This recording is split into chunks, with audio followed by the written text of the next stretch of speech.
Salam jumpa kembali Bapak Ibu Guru hebat dimanapun kalian berada. Bersama saya Yon Frederick Rizky Tani. Di sini saya akan membuat tutorial yaitu bagaimana menyusun analisis capaian pembelajaran, yaitu mendapatkan tujuan pembelajaran dan bisa menyusun ATP untuk fase fondasi atau yang disebut PAUD. Semoga tutorial ini sangat bermanfaat dan bisa Bapak Ibu gunakan untuk menyusun alur bagaimana bisa mendapatkan tujuan pembelajaran atau bisa membentuk modul ajar untuk PAUD. Baik Bapak Ibu, di sini saya tampilkan ada 4 hal yang terdapat dalam CP. Jadi sebelum Bapak Ibu menganalisis salah satu tujuan pembelajaran atau menuju ke ATP, di sini Bapak Ibu harus mempelajari ada 4 hal yang terdapat dalam CP.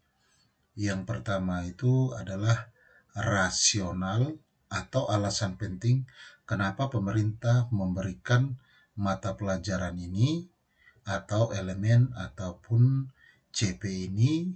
Dan yang berikut adalah tujuan, kompetensi apa yang harus diajarkan kepada siswa. Dan yang ketiga itu elemen dan dominan yang berada dalam CP ataupun biasa disebut ini jembatan untuk bisa mendapatkan CP umum. Dan yang terakhir itu rumusan deskripsi dan bunyi dari rumusan CP. Jadi 4 hal ini Bapak Ibu harus mempelajarinya di dalam CP. Ketika Bapak Ibu sudah menguasai atau mempelajarinya, Bapak Ibu bisa membuat yang namanya ATP. Oke Bapak Ibu, kita langsung menuju ke CP.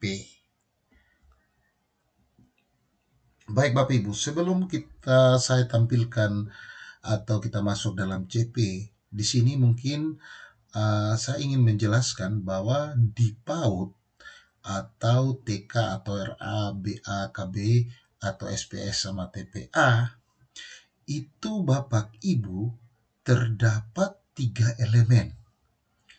Begitu juga di SD, SMP, SMA, SMK ada beberapa elemen. Tapi di CP PAUD itu hanya mendapatkan 3 elemen, yaitu nilai agama dan budi pekerti, jati diri, dasar literasi STEM. Jadi 3 elemen ini Bapak Ibu adalah fondasi atau jembatan yang Bapak Ibu akan pelajari untuk mendapatkan capaian pembelajaran pada akhir fase. Dan apabila anak-anak melewati 3 elemen ini, berarti anak-anak tersebut berhak untuk melaju ke fase berikut atau fase SD. Dan untuk RA mungkin ada perbedaan dengan untuk RA Bapak Ibu. RA itu sama juga menggunakan 3 elemen, tapi di nilai agama dan budi pekerti ini untuk RA itu ada penambahan Bapak Ibu. Penambahan yaitu sub elemen dan kompetensi yang ada di dalam itu terkait agama itu ditambahkan jadi RA. Jadi kalau untuk umum sudah disiapkan oleh pemerintah dan nanti kita masuk ke slide berikut kita akan membahasnya. Oke, baik Bapak Ibu, di sini Bapak Ibu bisa mendownload yang namanya CP yaitu nomor 032 garing H KR 2024. Ketika Bapak Ibu sudah mendownload, di situ untuk capaian pembelajaran fase fondasi Bapak Ibu itu paling pertama Bapak Ibu. Kenapa dia paling pertama? Karena di sini adalah fase fondasi.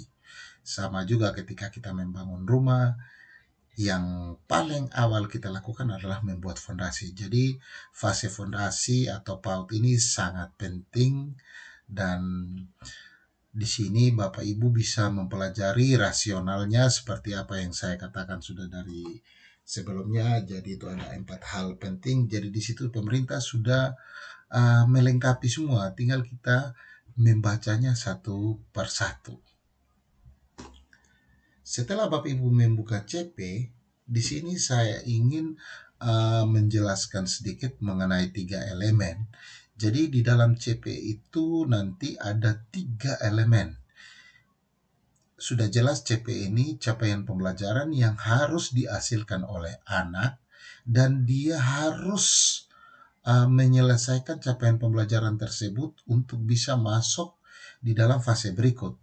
Di dalam capaian pembelajaran PAUD, di situ ada nilai agama budi pekerti, dasar-dasar literasi matematika sains teknologi atau STEAM tadi, dan jati diri.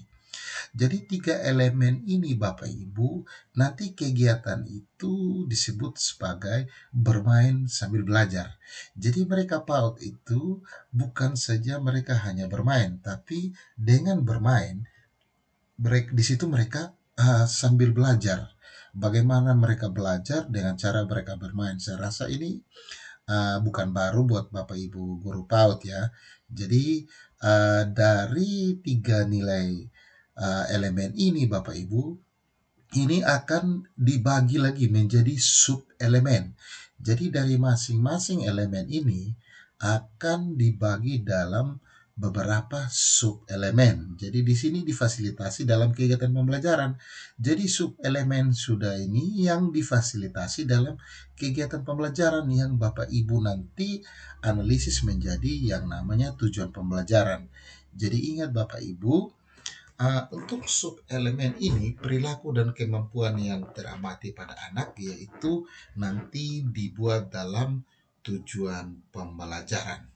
Jadi nanti Bapak Ibu bisa menganalisis menjadi misalnya dari elemen nilai agama dalam budi pekerti itu apa saja, sub-elemennya apa saja. Setelah itu Bapak Ibu membuatnya dalam kegiatan pembelajaran dan akhirnya mendapatkan yang namanya tujuan pembelajaran dari sub-sub elemen yang ada pada masing-masing elemen.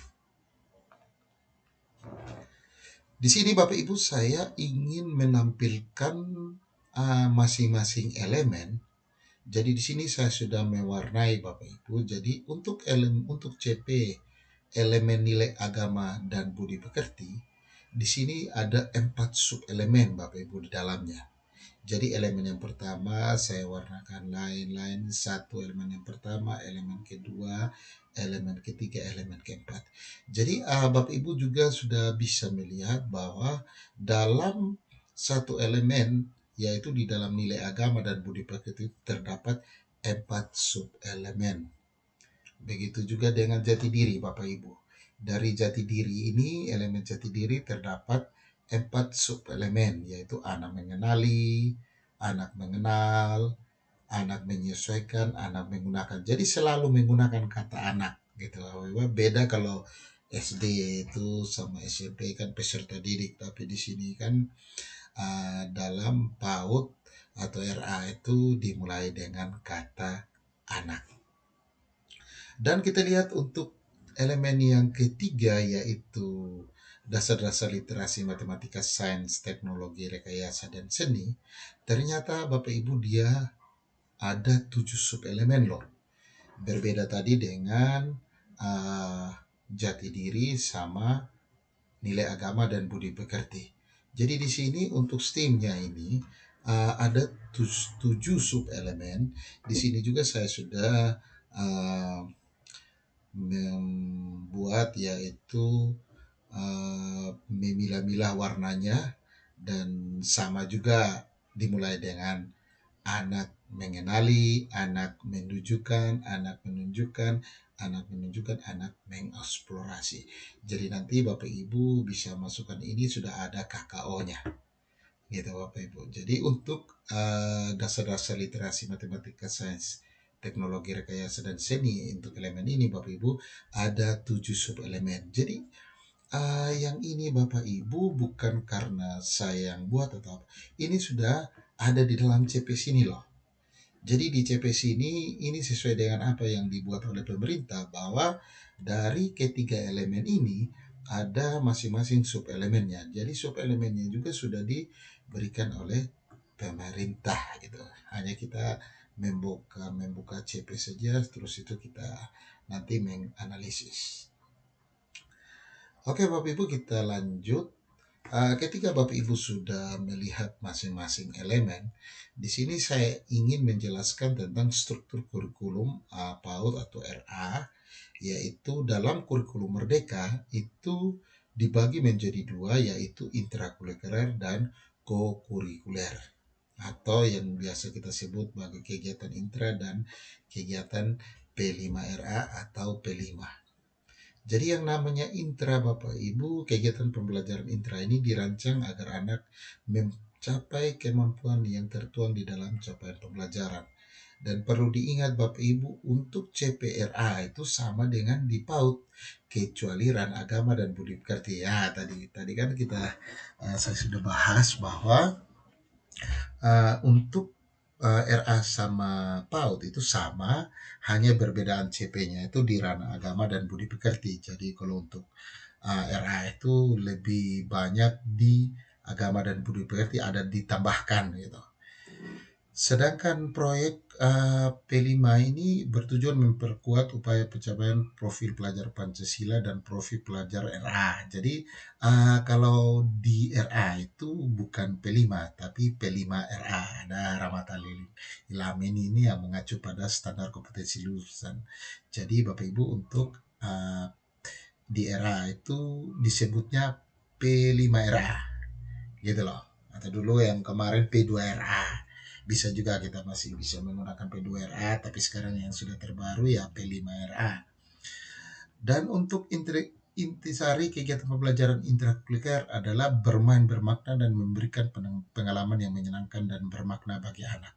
Sedangkan untuk di PAUD dilakukan dalam konteks perayaan tradisional lokal, hari besar nasional dan internasional, dilaksanakan 1 sampai 2 proyek dengan tema berbeda dalam setahun. Jadi di sini Bapak Ibu sudah dijelaskan oleh pemerintah bahwa kegiatan P5 yang Bapak Ibu laksanakan di PAUD, yaitu Bapak Ibu hanya bisa memilih 1 sampai 2 tema proyek dalam 1 tahun. Berarti dalam 1 tahun itu 1-2 proyek, 1-2 tema.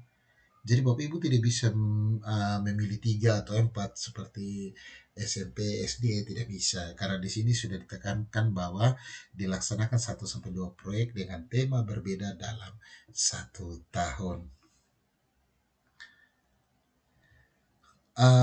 Baik Bapak Ibu, di sini bagaimana pembelajaran teknisnya? Mungkin di sini saya ingin langsung memberikan kepada Bapak Ibu bahwa dalam pembelajaran dan asesmen itu dalam PAUD, bagaimana agar siswa memiliki fondasi kecintaan terhadap belajar dan memiliki kesiapan bersekolah. Jadi di sini bukan kita mengajarkan kepada siswa seperti apa yang harus dicapai pada saat mereka SD maupun mereka SD kelas 1 atau kelas 2 harus pintar membaca, harus lancar menulis, tidak Bapak Ibu. Jadi di sini lebih diutamakan bahwa untuk pembelajaran dan asesmennya agar peserta didik atau anak tersebut memiliki fondasi, yaitu kecintaan terhadap belajar, bagaimana mereka suka belajar dan memiliki kesiapan sekolah. Karena kalau ini mereka sudah memiliki, otomatis ketika mereka berada di bangku SD, mereka sudah memiliki dasar bahwa mereka mencintai tentang belajar. Terus ketika mereka berada di SD juga nanti mereka siap untuk bersekolah. Jadi mereka tidak ada lagi yang bermain, mungkin hanya sekedar bertemu kawan. Jadi ketika mereka mencapai hasil dari fase fondasi ini adalah mereka mempunyai kecintaan terhadap belajar dan memiliki kesiapan bersekolah. Jadi ketika mereka sudah selesai di fase atau fase fondasi ini, saya rasa mereka masuk di SD, mereka sudah siap untuk bersekolah. Jadi itu bagaimana teknis pembelajaran dan asesmen pada fase fondasi. Di sini Bapak Ibu ada dua jenis asesmen yang terdapat dalam PAUD, yaitu formatif dan sumatif. Jadi di sini sudah jelas asesmen yang bertujuan untuk memberikan informasi atau umpan balik bagi pendidik dan peserta didik untuk memperbaiki proses pembelajaran. Jadi ingat Bapak Ibu, ini asesmen formatif sudah jelas di sini Bapak Ibu wajib atau memberikan umpan balik bagi pendidik, yaitu Bapak Ibu guru sendiri dan peserta didik. Dan mungkin untuk umpan balik ini supaya Bapak Ibu ketahui, ini adalah salah satu pertanyaan yang hasilnya ketika menjawab itu baik. Bagaimana kita memberikan umpan balik dalam proses pembelajaran terkait materi yang sudah kita laksanakan atau sudah kita ajarkan. Jadi di sini Bapak Ibu, ini bukan refleksi loh. Umpan balik itu bukan refleksi. Kalau refleksi itu kita menguji psikologi anak atau diri kita sendiri terkait ya apa yang kita sudah ajarkan hari itu secara psikologi itu hasilnya seperti apa. Tapi kalau umpan balik ini salah satu pertanyaan refleksi tapi mengenai tentang um, materi yang kita sudah berikan atau materi pokok yang kita sudah selesai laksanakan, apakah itu bermanfaat atau betul-betul ada hasilnya. Itu yang namanya umpan balik. Di sini Bapak Ibu dalam formatif PAUD itu ada dua, yaitu asesmen awal dan asesmen harian. Jadi awal itu untuk mengetahui kesiapan peserta didik untuk mempelajari materi, sedangkan asesmen harian dilakukan selama proses pembelajaran untuk mengetahui kebutuhan peserta didik sekaligus memberikan umpan balik. Ya ini yang namanya asesmen harian atau di sini namanya asesmen awal. Sedangkan di sini adalah sumatif, yaitu asesmen yang dilakukan untuk memastikan ketercapaian keseluruhan tujuan pembelajaran. Ya, learning goals ini yang direncanakan untuk mencapai dalam kurun waktu tertentu. Jadi sumatif ini gunakan untuk menyusun laporan hasil belajar. Jadi nanti rapotnya itu bisa menggunakan nilai sumatif, dan asesmen sumatif ini bukanlah testing toh Bapak Ibu, dan juga bukan sebagai hasil evaluasi dari penentuan kenaikan kelas atau kelulusan, tidak Bapak Ibu. Jadi justru yang paling penting itu adalah asesmen formatif. Jadi asesmen sumatif ini hanya memastikan aja, kita memastikan apakah peserta didik ini tercapai tujuan pembelajarannya. Sebenarnya kita sudah mengetahui itu di dalam formatif, tapi kita memastikan kembali lagi apakah ketercapaian keseluruhan tujuan pembelajaran itu mereka sudah capai gitu. Hanya ini untuk memastikan aja Bapak Ibu. Jadi yang paling penting itu adalah di formatif. Begitu juga ada SD, SMP. Jadi kita jangan fokus di sumatif. Akhirnya kalau kita fokus di sumatif nanti seperti kemarin bahwa anak akan belajar nanti di saat ujian akhir semester. Sedangkan kalau ujian-ujian ulangan harian mana dia peduli. Jadi di kurikulum mereka ini lebih ditekankan kepada formatif. Jadi di sini saya ingin menjabarkan penggunaan asesmen formatif dan sumatif di PAUD atau RA. Jadi di dalam asesmen formatif ini ada dua komponen, yaitu tadi saya sudah jelaskan yang namanya asesmen awal dan asesmen harian Bapak Ibu, dan di sini juga asesmen sumatif. Di sini ada fungsinya. Fungsi dari asesmen awal. Apa fungsi dari Bapak Ibu memberikan asesmen awal, yaitu agar dapat mengetahui kesiapan peserta didik untuk menerima pembelajaran yang merujuk pada capaian pembelajaran. Jadi ini fungsi dari beberapa asesmen awal yang akan Bapak Ibu berikan. Jadi di sini saya menampilkan supaya Bapak Ibu tahu bahwa asesmen awal itu berfungsi sebagai apa. Begitu juga asesmen harian Bapak Ibu. Jadi yang pertama ini sebagai umpan balik pembelajaran, apakah perlu mengulang kembali tujuan pembelajaran yang sudah diajarkan dari hasil refleksi saya dan peserta didik lakukan.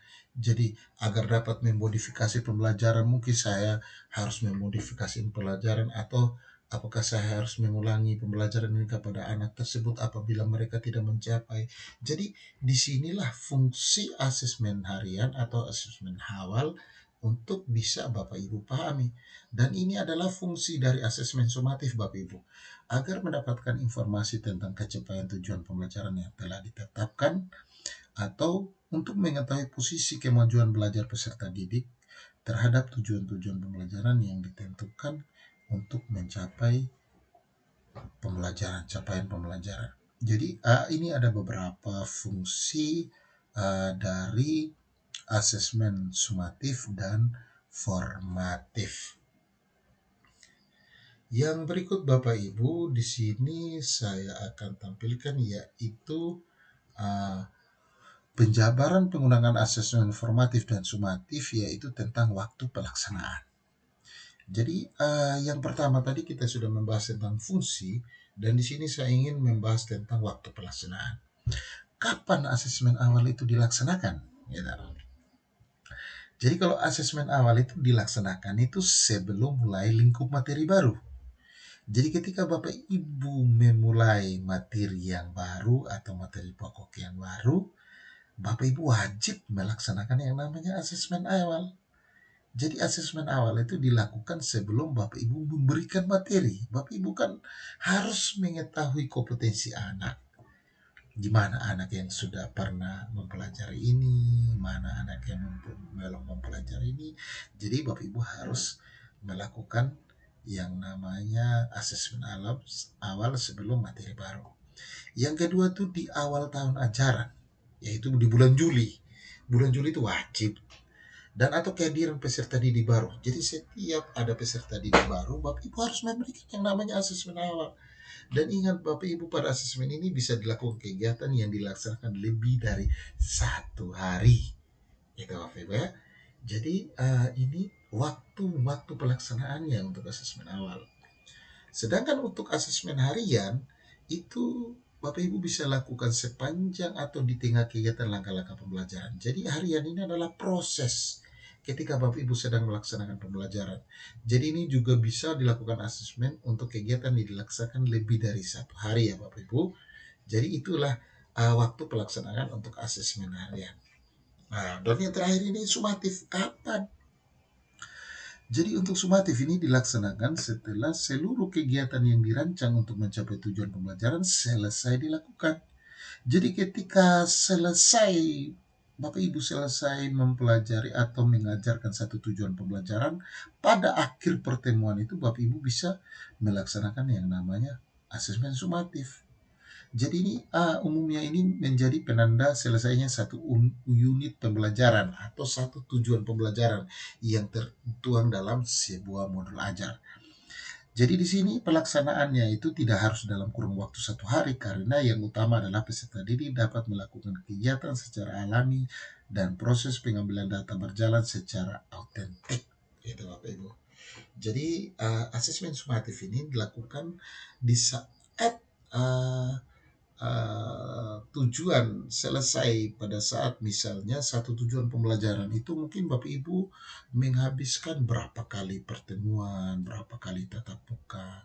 Jadi di saat pertemuan terakhir, disitulah Bapak Ibu melaksanakan yang namanya asesmen sumatif, yaitu Bapak Ibu untuk mencari untuk tes bagaimana apakah mereka mencapai tujuan pembelajaran atau tidak. Tapi biasanya itu sudah kita bisa dapatkan di harian. Tapi wajib Bapak Ibu melakukan asesmen sumatif karena ini wajib ada. Karena nanti ini yang Bapak Ibu input di rapot. Ya, di sini Bapak Ibu saya yang ketiga itu adalah luarannya. Jadi penjabaran luarannya. Jadi untuk asesmen formatif yaitu asesmen awal, hasil asesmen awal digunakan untuk menyusun rencana pembelajaran dan menentukan strategi pembelajaran yang berdiferensiasi. Jadi tadi kan kita sudah membahas bahwa fungsi dari asesmen awal, waktu pelaksanaannya kapan. Di sini ketika Bapak Ibu sudah menyelesaikan tersebut, di sini Bapak Ibu bisa menyusun rencana pembelajaran untuk menentukan strategi pembelajaran yang berdiferensiasi. Tadi kan saya sudah membahas bahwa untuk asesmen awal ini dilakukan di saat pertama ketika kita sebelum kita memberikan materi atau kita memberikan salah satu uh, contoh. Hari ini saya mau mengajar, hari ini anak mau bermain apa sambil belajar, tapi hari ini ternyata apa yang mereka belajar yang ingin saya berikan hari ternyata sudah diberikan oleh orang tuanya gitu. Jadi ada beberapa anak di situ sudah pelajari itu di rumah, dan ada beberapa anak yang belum mempelajari permainan tersebut. Jadi dengan adanya anak yang belum pernah mempelajari permainan tersebut atau belajar sambil bermain, di situ Bapak Ibu bisa menentukan strategi pembelajaran apa yang harus Bapak Ibu berikan. Dan ketika Bapak Ibu sudah mendapatkan anak yang sudah mencapai kompetensi atau orang tua sudah memberikan pembekalan terkait materi tersebut, strategi apa yang Bapak Ibu berikan untuk ke depan supaya ketika Bapak Ibu menentukan strategi, anak itu tidak menjadi bosan. Jangan sampai Bapak Ibu sama ratakan dari anak yang kompetensinya di bawah atau anaknya kompetensi yang sudah mencapai kompetensi, akhirnya anak tersebut bosan di rumah. Ini bapak mama ajar begini, sampai di sekolah bapak mama ini ibu guru ajar begini gitu. Jadi ini adalah salah satu strategi pembelajaran berdiferensiasi, maksudnya pembelajaran yang berbeda-beda dari minat gaya anak itu dalam proses pembelajaran. Untuk asesmen harian, yaitu digunakan untuk melakukan refleksi terhadap proses pembelajaran, baik oleh guru maupun siswa secara lisan maupun tulisan. Jadi ini wajib ya Bapak Ibu, setiap hari dalam proses pembelajaran itu Bapak Ibu harus memberikan refleksi, yaitu kalau di anak-anak PAUD itu mungkin refleksinya berupa pertanyaan. Memang mereka tidak harus menjawab serius Bapak Ibu, tapi dengan cara mereka bermain, mereka menyampaikan bahwa ternyata hari ini mereka bahagia dengan proses pembelajaran itu. Itulah adalah salah satu refleksi. Berbeda kalau ketika mereka sudah ada di fase tingkat atas, mereka sudah bisa menggunakan tulisan untuk menjawab refleksi tersebut. Tapi ketika Bapak Ibu melakukan refleksi kepada anak PAUD, mungkin strategi pembelajaran yang Bapak Ibu lakukan, mungkin Bapak Ibu lebih tahu lah bagaimana caranya Bapak Ibu melakukan refleksi itu secara lisan maupun tulisan. Dan untuk asesmen sumatif Bapak Ibu, hasil asesmen sumatif ini digunakan untuk menyusun laporan. Jadi tadi seperti saya sudah bahas bahwa inti menyusun laporan belajar yaitu untuk menyampaikan informasi perkembangan pencapaian pelajar peserta didik pada orang tua. Jadi sumatif ini adalah salah satu nilai yang ada dalam raport, dan di situ uh, salah satu informasi yang bisa kita sampaikan kepada orang tua terkait pencapaian belajar peserta didik tersebut sampai di tahap mana. Dan di sini asesmen sumatif Bapak Ibu perlu ditetapkan perilaku kemampuan yang teramati sebagai indikator ketercapaian tujuan pembelajaran. Jadi hal ini akan membantu guru merumuskan informasi pencapaian peserta didik berbasis bukti dan memudahkan guru menyampaikan dalam laporan hasil belajar. Ya, di sini saya menyimpulkan Bapak Ibu bahwa pembelajaran itu di PAUD atau RA itu belajar bermain berbasis buku sebagai sarana utama. Di sini ada salah satu miskonsepsi juga di sini bahwa dijelaskan bahwa Kalistung itu bukan satu-satunya yang bukan yang utama ya Bapak Ibu. Sedangkan pembelajaran berbangun 6 kemampuan fondasi anak itu ditambah dengan berbasis agama, misalnya agama Islam, yang agama Kristen. Jadi pembelajaran yang membangun 6 kemampuan fondasi anak itu. Tapi nanti kalau di RA itu berbeda, dia akan ditambahkan dengan berbasis agama Islam kalau RA ya Bapak Ibu. Sedangkan pembelajaran dilaksanakan secara aktif dan interaktif untuk membangun rasa ingin tahu siswa. Jadi ini kesimpulan dan ini yang terdapat dalam RA. Jadi sini saya gabung ya Bapak Ibu antara PAUD dan RA. Oke Bapak Ibu, di sini saya ingin menyampaikan atau bagaimana teknis dari proyek penguatan yang namanya P2RA atau P5. Sekarang kan P5RA, bagaimana cara melaksanakan P5, P2RA dan apa materi yang disampaikan. Jadi ini P5, P2RA ini lama, sekarang menjadi P5RA. Jadi untuk profil pelajar Pancasila, Bapak Ibu, ini merupakan pelajar sepanjang hayat yang kompeten, berkarakter, dan berperilaku sesuai nilai-nilai Pancasila. Jadi fungsi dari profil pelajar Pancasila ini akan menciptakan seorang peserta didik yang merupakan pelajar sepanjang hayat. Jadi dia tidak akan bosan untuk belajar meskipun nanti ketika dia sudah mendapatkan pekerjaan ataupun dia pengangguran, tapi di situ sudah dibentuk karakternya bahwa dia menjadi seorang manusia atau seorang anak yang tetap berpendirian pada belajar. Jadi sepanjang hayat begitu Bapak Ibu, dia hanya terus belajar sepanjang hayat. Dan ketika dia sudah menjadi sukses, dia tidak akan pernah berhenti untuk belajar. Jadi itu dari tujuan dari pemerintah memberikan profil pelajar Pancasila. Dan rumusan P5 adalah menyiapkan pelajar Indonesia untuk setiap dengan kompetensi abad 21 sesuai dengan karakter keindonesiaan. Jadi itu penjelasan definisi tentang profil pelajar Pancasila. Oke Bapak Ibu, di dalam P5RA itu ada 6 dimensi yang harus Bapak Ibu pelajari, dan ini di TikTok ini sudah ada lagu-lagunya. Mohon ini nanti Bapak Ibu guru bisa bersama-sama peserta didik untuk menyanyikan atau yel-yel tentang 6 dimensi, karena 6 dimensi ini salah satu dalam P5, yaitu Bapak Ibu untuk mendapatkan tujuan pembelajaran dalam P5 itu diambil dari ke-6 dimensi ini. Kenapa Bapak Ibu? Karena dimensi ini adalah sikap. Ketika Bapak Ibu mau mengambil tujuan pembelajaran sikap, itu kita mengambil dalam dimensi. Sedangkan tadi ketika Bapak Ibu mau mengambil yang namanya tujuan pembelajaran, yaitu pengetahuan dan keterampilan dalam intra, itu ambil dari CP Bapak Ibu.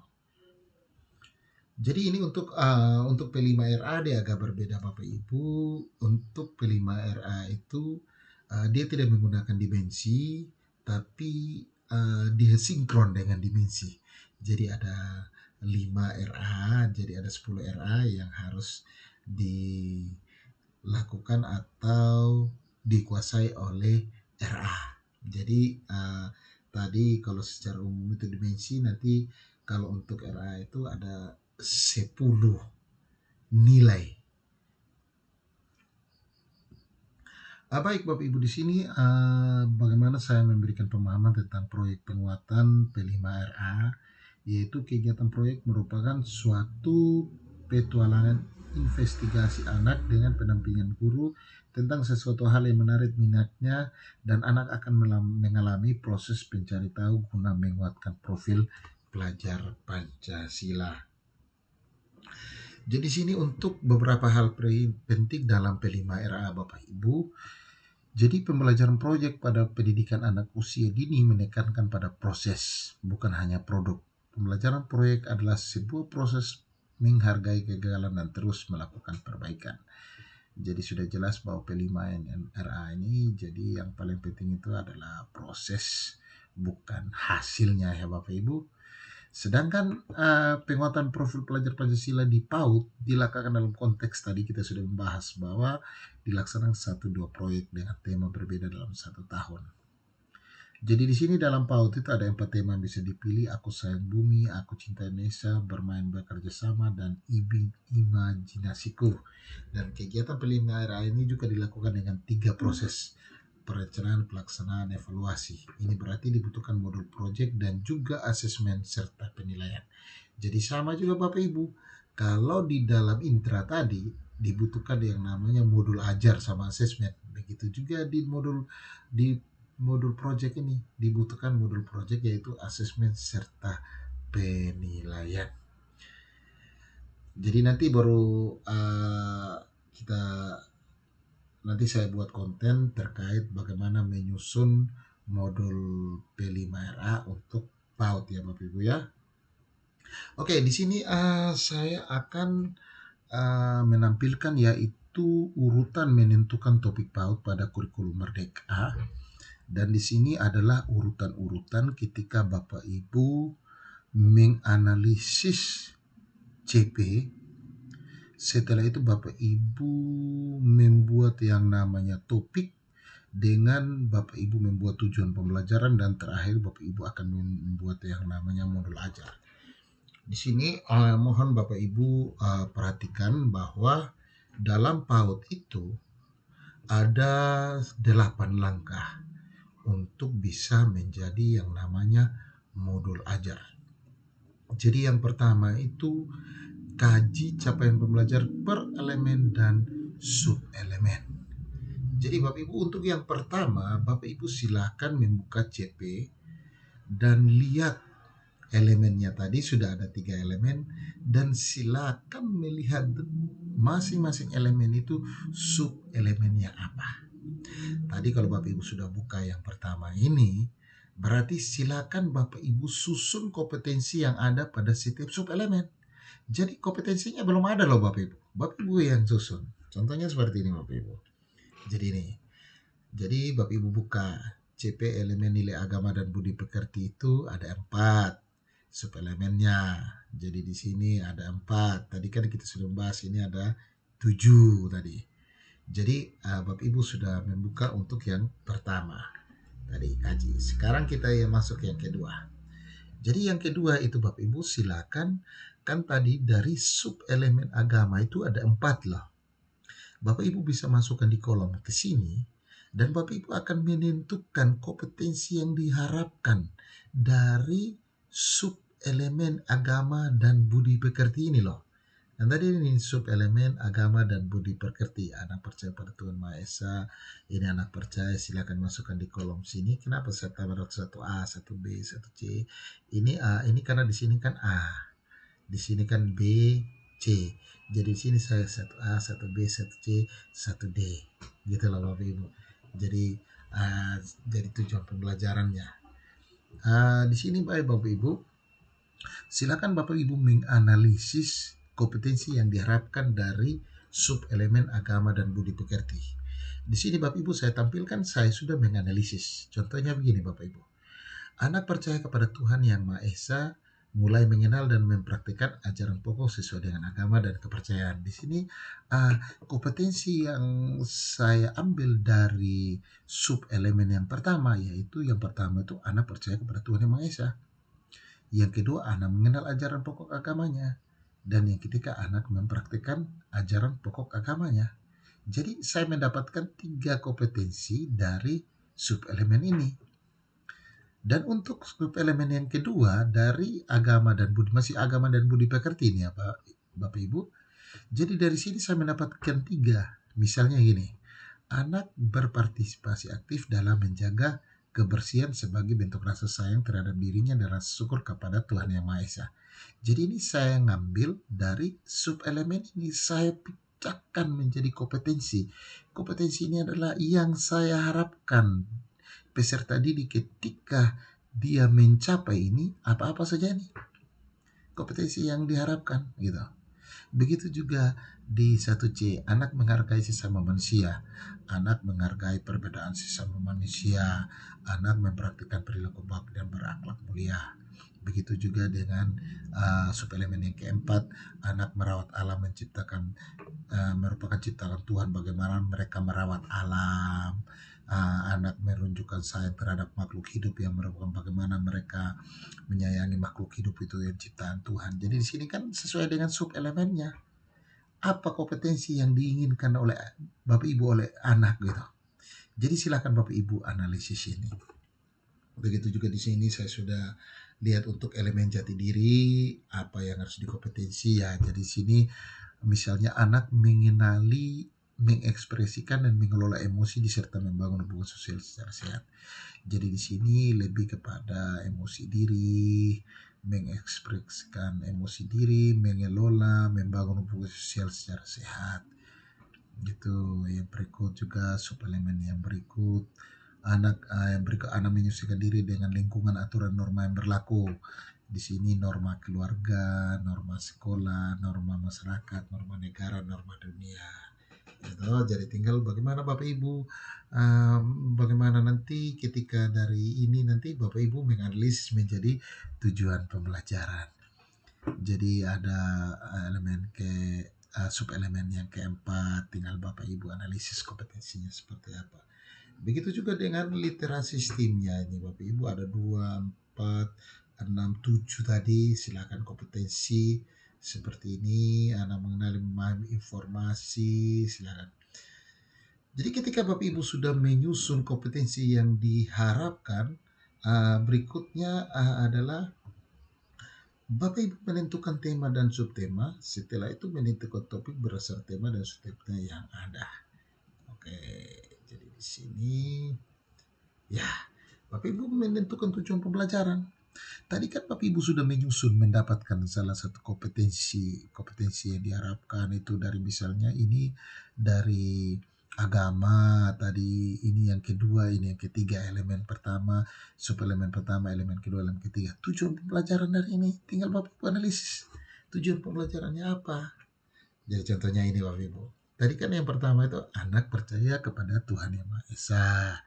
Terus tujuan pembelajaran mengenali kegiatan-kegiatan ibadah sesuai agama dan kepercayaan. Jadi anak bisa mengenali kegiatan-kegiatan ibadahnya sesuai dengan kepercayaannya. Begitu juga anak mengenal ajaran pokok agamanya, yaitu bagaimana anak menunjukkan sikap positif atas ibadah sesuai agama dan kepercayaannya gitu. Anak mempraktekkan ajaran pokok berarti menunjukkan perilaku baik, menggambarkan nilai seperti kasih sayang, suka membantu, jujur, sopan, hormat, dan sebagainya Bapak Ibu. Jadi Bapak Ibu tinggal membuat dari kompetensi diharapkan tadi sudah dianalisis, dari Bapak Ibu menganalisis lagi kepada tujuan pembelajaran, gitu loh. Jadi masing-masing misalnya ini Bapak Ibu sudah dapat, jadi ada kompetensi yang diharapkan tadi, bayangkan ada mulai dari elemen yang pertama, elemen kedua, elemen yang ketiga. Jadi masing-masing Bapak Ibu analisis dan tujuan pembelajaran Bapak Ibu sudah dapatkan. Setelah itu Bapak Ibu tentukan tema, topik, kegiatan PAUD. Contohnya begini Bapak Ibu, kayak macam gini. Untuk agama dan budi pekerti ini, jadi tinggal topik. Topik itu Bapak Ibu tinggal buat sudah topiknya apa.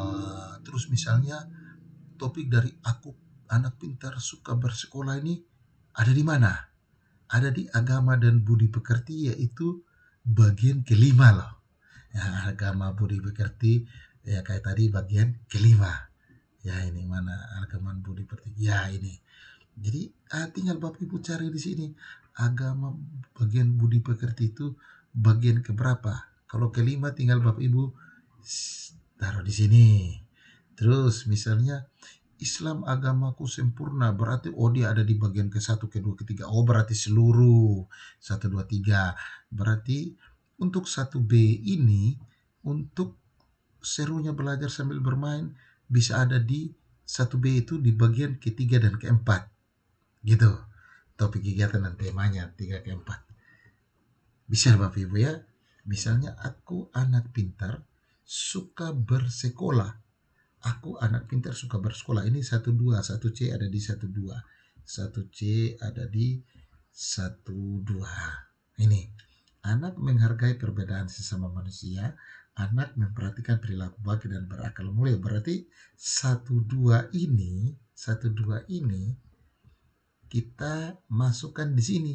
Aku anak pintar sekolah bersekolah, berarti satu dua gitu loh Bapak Ibu. Jadi silakan Bapak Ibu menganalisis itu mulai dari jati diri, literasi dan stream tergantung tema dan topik kegiatan pada PAUD. Oke Bapak Ibu, setelah Bapak Ibu menentukan tema topik kegiatan pada PAUD, di sini saya ingin menampilkan alokasi. Jadi alokasi waktu PAUD dan RA itu usia 3 sampai 4 tahun itu paling sedikit 360 menit 6 jam per minggu. Jadi Bapak Ibu akan melaksanakan yang namanya 6 jam per minggu. Dan untuk alokasi pembelajaran 5 sampai 6 tahun itu 900 menit atau 15 jam per minggu Bapak Ibu. Jadi kan beda, ini kan biasanya PAUD B, ada kategori umurnya. Jadi kalau 5 hari itu 3 jam per hari, atau 6 hari itu 2,5 jam per hari. Silakan Bapak Ibu analisisnya sesuai dengan alokasi waktu yang sudah ditentukan. Jadi di sini saya sudah buat alokasi waktu alur tujuan pembelajaran PAUD ini Bapak Ibu. Contohnya dari topik yang pertama tadi. Di situ adalah alokasi hari itu 6, yaitu di bulan Juli ketiga ini 1-2 ini di sini 1-2 ini kan masih bulan kedua ini belum efektif. Jadi kenapa 6 ini hijau? Bapak Ibu ingat MPLS. Berarti MPLS ini bulan Juli minggu ketiga dan minggu keempat itu kita laksanakan MPLS. Sedangkan waktu efektif itu ini, sedangkan P5-nya itu November bulan ke-45, minggu ke-45, sedangkan pengolahan nilai rapot itu di Desember minggu pertama dan minggu kedua. Jadi di sini Bapak Ibu menggunakan sistem blok ya, sistem blok. Di sini ada modul A. Saya sudah membuat ketika Bapak Ibu sudah menentukan alokasi waktu, di sini Bapak Ibu sudah membuat yang namanya modul ajar. Yang pertama itu Bapak Ibu silakan mengisi tujuan pembelajaran, yaitu kegiatan pembelajarannya apa-apa saja. Dia kan seperti RPP juga Bapak Ibu, dan kegiatan inti itu apa aja. Jadi terdiri dari modul ajar itu tujuan pembelajaran, langkah-langkah, dan kegiatan inti. Oke Bapak Ibu, mungkin sampai di sini saja penjelasan saya terkait alur modul ajar dalam kurikulum Merdeka terkait fase fondasi. Semoga apa yang sudah dijelaskan, yang sudah saya berikan ini bisa bermanfaat untuk Bapak Ibu menjadi pegangan dan pengetahuan dalam implementasikan kurikulum Merdeka. Oke, sampai bertemu lagi di tutorial berikut. Semangat penggerak Bapak Ibu.